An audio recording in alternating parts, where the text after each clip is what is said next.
Well, an autumn tradition is on in the Okanagan Wine Festival, and who better to explain how to enjoy it than Anthony Gismondi on wine. So, how do you start? Let's go. Get in the car. It's overwhelming. Yeah. Well, people always ask me, where do I start because the valley's so long.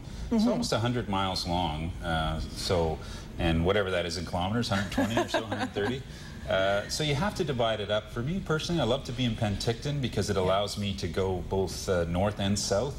So I think that's a good plan. And then you could explore, say, Naramata Bench, that sort of area, Skaha Bench around Penticton, and then strike out from there. But really, it's up to you. You could start in the north, finish in the south, or vice versa. How much time do you need, would you think? Yeah, I think for beginners or people who don't tour wineries regularly, they should probably schedule maybe 2 visits a day, and then have lunch.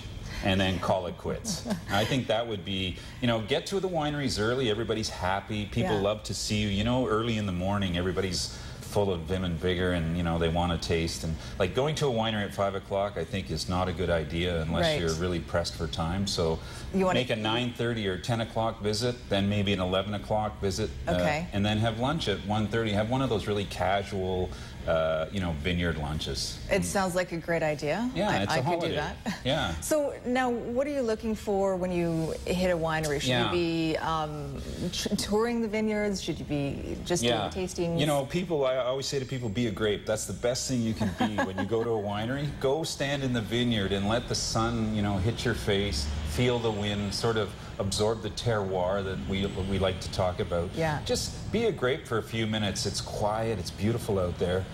And then go inside and taste the wine.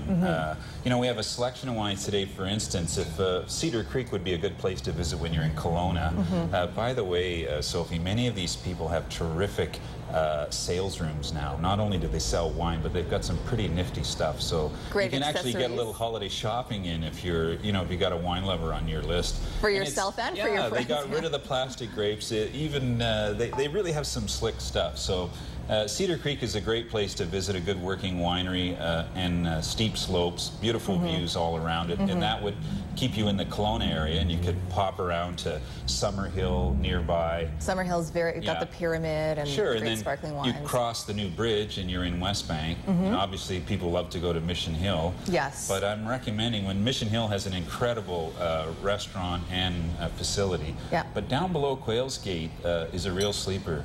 Lovely restaurant. It's a really beautiful place. Yeah, and they specialize in Pinot Noir now, so people who are crazy about Pinot Noir, I think it's a really fun place to visit. Really like the restaurant, and the tasting room is state-of-the-art. I think if you haven't been in a real tasting room in some time at a winery, this facility is second to none in the world. They've really done a great job there. One place that has gained a huge amount of recognition is Enkamip. Yeah, Enkamip. Now we've jumped down to Oliver, which if you're driving will probably take you about 70 minutes or so. You could stop at Blue Mountain or Hawthorne Mountain, See You Later Ranch, any of those places on the way down. But in Osoyoos, Enkamip is a really special experience. I love the native music when you go into the winery. They've got a terrific shop, and of course Randy Picton doing a great job there with all his wines.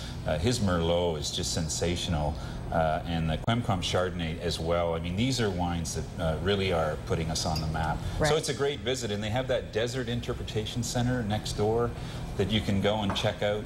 So it's a good stop. So it's more than just wine. Yeah. and well, Tinhorn Creek we should mention because, Tinhorn was the first to have a self-guided tour.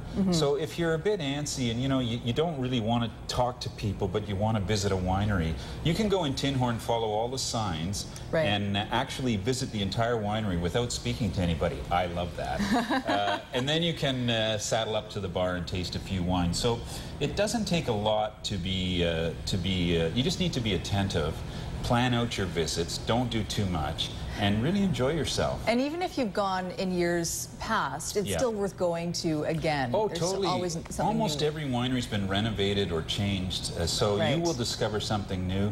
Take a box so you can buy wines and collect them, keep them in the car, and then by the time you're finished your visit, you got 12 bottles of wine. Good advice. Yeah, all in one weekend. It sounds like a great weekend to have. Let's go. The Okanagan Wine Festival on right now through Thanksgiving. Thanks, Anthony. Thank you.